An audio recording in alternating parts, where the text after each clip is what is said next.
Your effort. ఫైనల్గా ఒకటే చెప్పదలుచుకున్నా, అతను ఏవైతే యాడ్స్ తీసుకున్నాడో అది గత పత్రిక ఏదైతే ఉన్నదో మీరు చెప్పినటువంటి ఆంధ్రప్రభ వాళ్ళకి మాత్రమే యాడ్స్ తీసుకొని వెళ్ళి ఇచ్చినటువంటి పరిస్థితి. ఎవరిచ్చారు? మీ పోలీస్ అధికారులు ఇచ్చారు. బిల్లు ఎవరి పేరు మీద రైట్ చేశారు? ఎవరి పేరు మీద రైట్ చేశారు? ప్రజలట. ఇది మరి విచిత్రం కదా. అసలు అలా బిల్లు ఎలా రైట్ చేస్తారు అన్నటువంటి ప్రశ్న మీరెందుకైలా? మీ దగ్గర మొత్తం వివరాలు ఉన్నాయిగా. పోలీస్ ఆఫీసర్స్ యాడ్స్ ఇచ్చారు, మంచిది. కానీ బిల్లు రైట్ చేసినటువంటి విధానం కూడా లోపభూయిష్టమేగా. దాని మీద కూడా దృష్టి పెట్టండి. అలాగే ఒక్క రూపాయి ఈ అరుణ్ బాబు అనేటటువంటి జర్నలిస్ట్ నుంచి మాకు ₹1 యాడ్ వస్తే మీరు నిరూపించండి. మేమెప్పుడు అలా ప్రోత్సహించలా, మేమెప్పుడు అలా స్పేర్ చేయలా. ఎవరినైనా బెదిరించాడు అన్నటువంటి ఒక్క కంప్లైంట్ మా యాజమాన్యానికి, మాకు కానీ మా స్టాఫ్కి కానీ ఎవరైనా రిటర్న్ కంప్లైంట్ ఇచ్చుంటే ప్లీజ్ మీరు పంపించండి. పోనీ మీరు పంపించారా? లేదు. పోనీ మీ పై అధికారులు పంపించారా? లేదు. మీరు పెట్టినటువంటి కేసును నేను ఏ మాత్రం ఆక్షేపించట్లా. బట్ ఒక రిపోర్టర్కి, అలాగే వందల మంది బతుకుతున్నటువంటి ఒక న్యూస్ ఛానల్కి మీరు ఆపాదించొద్దు. ఆపాదించే ప్రయత్నం అసలు చేయొద్దు. అది భావ్యమే కాదు. అతనికి మాకు ఉన్నది, అతను మా ఉద్యోగి. నేను మొదటిగా చెప్పా, అతను తప్పు చేస్తుంటే ఇమ్మీడియట్గా అది నిరూపణ అయినటువంటి వెంటనే మా ఛానల్లో అతని ముఖమే కనపడదు. మీరు చర్యలు తీసుకోండి, నేను కాదన్ను. మీరు కేసు పెట్టండి, కంటిన్యూ చేయండి, నేను కాదన్ను. నేను తప్పు పట్టట్లా. బట్ ఇవాళ మీడియా ముసుగులో వందల యూట్యూబ్ ఛానల్స్ కూడా మీ చుట్టూ ఉన్నాయి. ఎంతమంది మీద మీరు కేసులు పెట్టగలుగుతున్నారు? నేను నా వైపు నుంచి అడుగుతున్నా. ఇవాళ యూట్యూబ్ ఛానల్ అని పెట్టి, సోషల్ మీడియా అని పెట్టి, అలాగే పత్రికా స్వేచ్ఛ అని చెప్పి అబద్ధాలు, పరమ నీచమైనటువంటి బూతులతో ఇవాళ మీడియా పేరుతో ఎస్పీ గారు మీరు అన్నట్టుగా జరుగుతున్నటువంటిది జర్నలిజం కానే కాదు. జర్నలిస్టులు కాని వాళ్ళు, చదువుకోనటువంటి వాళ్ళు, ఇంగితం లేనటువంటి వాళ్ళు, దుర్మార్గులు, దోపిడీదారులు కూడా ఇందులో కాలు పెట్టేశారు. మేము కూడా కొన్ని విషయాల్లో అసహాయంగా మిగిలిపోయినటువంటి పరిస్థితి ఉన్నది ఎస్పీ గారు. అలాంటి దశలోనే మీలాంటి యువ ఐపీఎస్ ఆఫీసర్ వచ్చినప్పుడు ఖచ్చితంగా నమ్మకం పెంచుకుంటున్నాం. మీరు జర్నలిస్టు సంఘాలు ఖండించాయి అన్నారు. ఆ జర్నలిస్టు సంఘ వ్యవస్థాపక అధ్యక్షుడు ఇక్కడే ఉన్నాడు, మిస్టర్ ఈశ్వర్. మీరు కూడా ఒక జర్నలిస్టు మీద దాడి జరిగినటువంటి సందర్భంలో ఖండించామన్నారు. ఎందుకు ఖండించారు అన్నది కూడా మీ దగ్గర నుంచి సమాచారం కావాలి సార్. తెలుగు జర్నలిస్ట్ ఫోరం తరపున ఎప్పుడైతే అరుణ్ బాబు మీద దాడి జరిగిందని మాకు సమాచారం వచ్చిందో వెంటనే దేశవ్యాప్తంగా ఎక్కడ జర్నలిస్టుల మీద దాడి జరిగినా వివిధ జర్నలిస్టు సంఘాలన్నీ కూడా ఖండించడం కామను. అందులో భాగంగా అక్కడ వైలేషన్ జరిగింది. ఏం జరిగింది? వైలేట్గా బిహేవ్ చేశారు. అక్కడ ఉన్నటువంటి ఇంటి ముందు కారు అద్దాలు మొత్తం కూడా ధ్వంసం చేశారు. ఆ వీడియోస్ అవన్నీ చూసిన తర్వాత ఖచ్చితంగా దాడి జరిగిందనేది మాకున్నటువంటి సమాచారం. అందులో భాగంగానే తెలుగు జర్నలిస్ట్ ఫోరం తరపున మేము ఖండించాం. దీని మీద 24 గంటల్లో యాక్షన్ తీసుకోవాలి, లేకపోతే జర్నలిస్టు సంఘం తరపున మేము ఆందోళన చేస్తామని కూడా ప్రకటించడం జరిగింది. అయితే దానికి సంబంధించి పూర్తి స్థాయిలో డేటా మొత్తం కూడా మేము సేకరించాం సార్. మాకున్నటువంటి సమాచారం ప్రకారం దాడి జరిగిన మాట వాస్తవమే, దాన్ని నమ్మాం కాబట్టి మేము ఖండించాం. ఆన్ రికార్డు మేము మా తెలుగు జర్నలిస్ట్ ఫోరం లెటర్ మీద ఇవ్వడం జరిగింది. అయితే దానికి సంబంధించి దర్యాప్తు ఏదైతే చేశారో ఆ దర్యాప్తులో ఎవరిని అరెస్ట్ చేశారు ఏంటనే దాని మీద లోతైన విచారణ జరపండి. ఎందుకంటే కొన్ని ఆరోపణలు వినిపిస్తున్నాయి. ఎవరైతే ఫిర్యాదు చేసినటువంటి రిపోర్టర్ ఉన్నాడో అతను ఫిర్యాదును పక్కన పెట్టి ఆయన చేసినటువంటి అక్కడికి వచ్చినటువంటి హెడ్ కానిస్టేబుల్ ఇచ్చినటువంటి ఫిర్యాదు ఆధారంగా ఇప్పుడు ఇన్వెస్టిగేషన్ చేశారు. 11 మంది మీద కేసు పెట్టారు. ఆ 11 మందిలో 5గురిని చూపించారు. 5గురిని చూపించిన తర్వాత ఎఫ్ఐఆర్ అయిపోతే వాళ్ళు ఇక ముద్దాయిలేనా? ఎవరైతే పోలీస్ స్టేషన్లో ఎఫ్ఐఆర్ అవుతుందో ఇక వాళ్ళు ముద్దాయిలుగా ఈరోజు ఎస్పీ గారు మాట్లాడటం జరిగింది. అయితే కోర్టులు ఎందుకు సార్? ఇంకా న్యాయస్థానాలు నిర్ధారించాలి కదా. వాళ్ళు మాకు సలహాలు ఇస్తున్నారు జర్నలిస్టులకి. 20 సంవత్సరాల ఎక్స్పీరియన్స్ నాకు జర్నలిజంలో ఉంది సార్. ఒక 70 ఏళ్ల వయసులో ఉన్నటువంటి జర్నలిస్టు తప్పు చేసినా తప్పే. ఏ అధికారి తప్పు చూయించి సాక్ష్యాధారాలతోటి మాట్లాడినా మనం భరించాల్సిందే. ఇక్కడ సీనియారిటీకి సంబంధం లేదు. ఇక్కడ నేను అడగబోతున్నది ఒకటే, మీ అభిప్రాయం కూడా ఐ గాట్ ఇట్.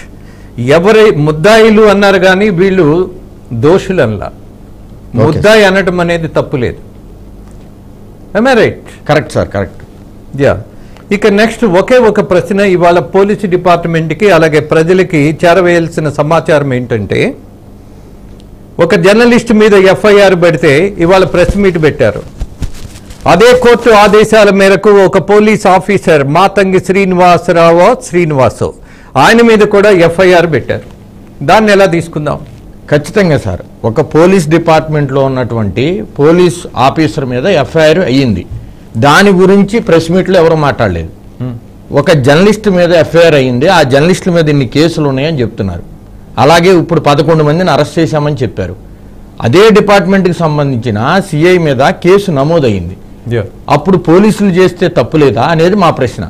అయితే దాని గురించి ఎక్కడా మాట్లాడలేదు. రెండోది, ఆ జర్నలిస్టు అధికారులను బెదిరించి యాడ్స్ రూపంలో యాజమాన్యాలకు ఇస్తున్నారని బహిరంగంగానే ఎస్పీ గారు మాట్లాడారు. అవును, ఆ రికార్డు కూడా ఇప్పుడు బీఆర్కే న్యూస్ చేతిలో ఉంది. వాస్తవం, ఆ రిపోర్టర్ బెదిరించాడు, రిపోర్టర్ తప్పు చేశాడు. రిపోర్టర్ తప్పు చేస్తే చట్టపరంగా చర్యలు తీసుకోవాలి. అదేవిధంగా వాళ్ళకి సంబంధించిన బంధువుల్ని వాళ్ళని పిలిచి, వాళ్ళు సోమమాలలో ఉంటే వాళ్ళు సోమమాలకు సంబంధించిన బట్టలు తీసి వాళ్ళని అరెస్ట్ చేసి వాళ్ళని చూపించే ప్రయత్నం జరిగిన మాట వాస్తవం. ఇది ఇన్వెస్టిగేషన్లో తేలుద్ది. అది పక్కన పెడితే, రెండోది, అరుణ్ బాబు అనే వ్యక్తి బీఆర్కే యాజమాన్యానికి యాడ్స్ రూపంలో డబ్బులు ఇచ్చారు, యాజమాన్యాలు పంచుకున్నాయి అనే మాట ఎస్పీ స్థాయి అధికారి మాట్లాడటం జరిగింది.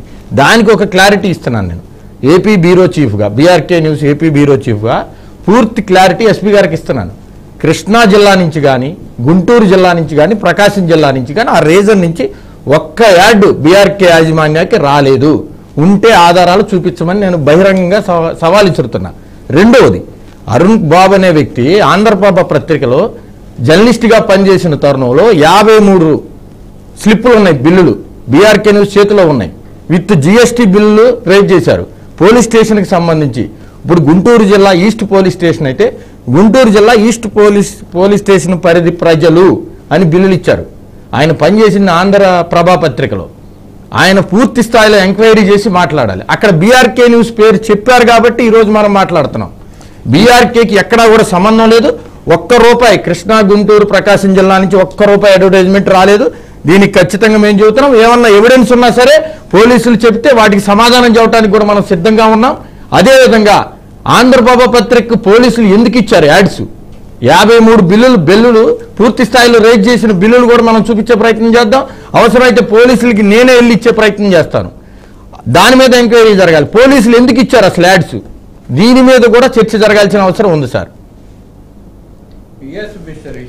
ఇక్కడ ఒక చిన్న క్లారిటీ కూడా నేను బాధ్యతగా ఇవ్వాలి.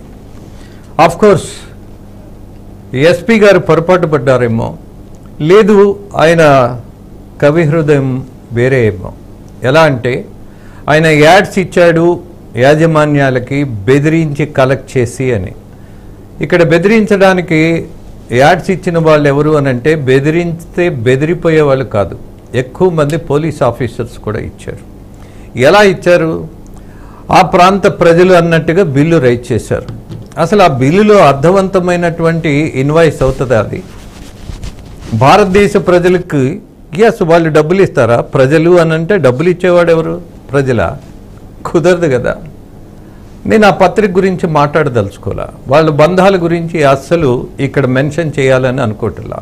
బహుశా ఎస్పీ గారు ఆంధ్రప్రభను దృష్టిలో పెట్టుకొని మాట్లాడారేమో అని ఒక విస్తృతమైనటువంటి ఆలోచనలో నేను దాన్ని లైటర్ వేలో తీసుకుంటున్నా. ఒకవేళ ఎస్పీ గారు గనక బీఆర్కే న్యూస్ యాజమాన్యంతో కలిసి ఇతను కలెక్ట్ చేసి పంచుకున్నది అని అంటే ఆ మాట ఆయన రద్దు చేసుకోవాలి, ఖచ్చితంగా దాన్ని ఉపసంహరించుకోవాలి. There is no doubt. ఎందుకనంటే తెలియంది ఆయన పొరపాటున మాట్లాడుంటే అఫ్కోర్స్ ఆయన సంస్కారం, ఆయన బాధ్యత, ఆయన పద్ధతి చూసినప్పుడు ఈజ్ ఎ వెరీ కమిటెడ్ ఆఫీసర్లా కనిపిస్తున్నారు. కాన్ఫిడెంట్గా ఉన్నారు, చాలా క్లియర్గా ఉన్నారు. కమిటెడ్గా ఉన్నటువంటి పోలీస్ ఆఫీసర్ ఎవరైనా సరే ఏదో ఒక విషయాన్ని టార్గెట్ చేసుకుంటా వెళ్ళకూడదు. మరికొన్ని సత్యాలను మీ ముందు పెట్టిన తర్వాత, సమాజం గ్రహించిన తర్వాత, మా పరిశోధనలో తేలినటువంటి విషయాలను నేను నిర్ద్వందంగా, నిర్భీతిగా, బాధ్యతగా కొన్ని జరిగినటువంటి పొరపాట్లు ఏవైతే ఉన్నాయో, అది ఏ డిపార్ట్మెంట్ అయినా సరే, రేపు నాకు అందిన సమాచారాలన్నీ మొత్తం ముందు పెట్టడానికి సిద్ధంగా ఉన్నా. నో కాంప్రమైజ్, బికాజ్ ఇక్కడ కాంప్రమైజేషన్ ఉండదు, కమిట్మెంట్ ఉంటుంది. ఇక్కడ సెలెక్టివ్ థింగ్స్ ఉండదు. ఇక్కడ జనం కోసం మాత్రమే జర్నలిజం ఉంటుంది. ఫర్ ద పీపుల్, భారత రాజ్యాంగం ఏదైతే చెప్పిందో, for the people, of the people, by the people, yes, ఇది మాత్రమే ఉంటుంది. ఐపీఎస్ అధికారుల కంటే కూడా, ఐఏఎస్ అధికారుల కంటే కూడా ఒక బాధ్యత కలిగిన ఫోర్త్ ఎస్టేట్లో ఒక బలీయమైనటువంటి ప్రజల యొక్క గొంతును, భావాలను, అభిప్రాయాలను యథాతథంగా మీ ముందు పెట్టేటటువంటి దాంట్లో వెనకడుగు ఉండదు. ఏ మంత్రి అయినా, ఏ ముఖ్యమంత్రి అయినా, ప్రధానమంత్రి అయినా మాకు గనక ఆధారాలు దొరికితే, అవి నిజమైతే వెనకడుగేసే అవకాశం ఉండదు. అలాగే పోలీస్ అధికారులు, నేను మొదట్లోనే చెప్పా, ఎందుకు పోలీస్ స్టేషన్లలో ఇవాళ పోలీసులే దోషులుగా మిగిలిపోయారు, నేరస్తులుగా మారిపోయారు, మరి ఎందుకని వాళ్ళ పేర్లు ఎందుకు బయట పెట్టట్లా? Yes, again I'm requesting my young IPS officer with great respect, I'm just requesting you, ఈ అరుణ్ బాబుకి డబ్బులు ఇచ్చినటువంటి వాళ్ళు, వాట్సాప్లో పంపినటువంటి వాళ్ళ పేర్లు మీరు బహిర్గతం చేయండి. మీరు చెప్పిన వెంటనే వాటిని ప్రసారం చేసి వాళ్ళను కూడా మనము లైన్లో తీసుకొని, ఒకవేళ దుర్మార్గుడైనటువంటి రిపోర్టర్ అయి ఉంటే, ఈ BRK news crime reporter Arun Babu, అతని మీద మనము ఖచ్చితమైనటువంటి చర్యలు తీసుకోవడానికి అవకాశం పెరుగుతుంది. ఎందుకు ఇచ్చారో పోలీస్ ఆఫీసర్ని అడగండి, ఎవరిచ్చారో తెలియచేయండి, ఎవరెవరు ఎప్పుడు ఎంతెంత పంపారో మీ దగ్గర లిస్ట్ ఉన్నట్టుగానే నా దగ్గర లిస్ట్ ఉంది. ఇచ్చిన వాడెవడు, ఎందుకు ఇచ్చాడో, అతను పోలీసు డ్రెస్ వేసుకున్నాడో లేదో, అలాగే 3 సింహాలు పెట్టుకున్నటువంటి ఒక గుర్తు ఉన్నదో లేదో ఆయనకి, లేదా గ్రామ సింహంగా మారిపోయినటువంటి అధికారులు ఎవరైనా ఉంటే, లొంగిపోతే ఎందుకు లొంగారు అన్నటువంటి విషయాన్ని కూడా బయటికి తెద్దాం. ఎస్పీ గారు, with your cooperation, with your great effort, with your greatest commitment, I'm requesting you. నేను ఇవాళ మీడియాని మీరు తప్పుపట్టారు అన్నటువంటి పరిస్థితి నాకు లేదు, అసలు ఆలోచనే లేదు. మీడియా ఎలా ఉందో ప్రజలకు బాగా తెలుసు. అందుకని మీడియా మీద మాట్లాడే కంటే కూడా ఇవాళ మీడియా బాధ్యతల గురించి చెప్పా, మీడియా ధోరణి గురించి చెప్పా, మీడియా యొక్క పరిస్థితులు చెప్పా. ఇక్కడ మీడియా అనగానే సచ్చీలురు అందరూ ఉన్నారని నమ్మమని నేను ఎప్పుడూ మాట్లాడాలా, ఇప్పుడు కూడా చెప్పట్లా. మాలో చాలామంది ఒక పక్క మార్గం పట్టిన వాళ్ళు ఉన్నారు, వాళ్ళను వదిలిపెట్టమని నేను చెప్పట్లా, ఎప్పుడూ సమర్థించను. కానీ మీ ఎఫర్ట్ ఏదైతే ఉందో, మీ పరిశోధన ఏదైతే ఉందో, అది నిజమైతే మాత్రం ఎస్, చాలామంది జర్నలిస్టులు ఒక పాఠం నేర్చుకునేటటువంటి పరిస్థితి ఉంటుంది. ఆ పరిస్థితి తెచ్చుకోవద్దని మీడియా వాళ్ళకి మీ తరపున నేనే హెచ్చరిస్తూ ముగిస్తూ, నమస్తే, మీ రాజేంద్ర.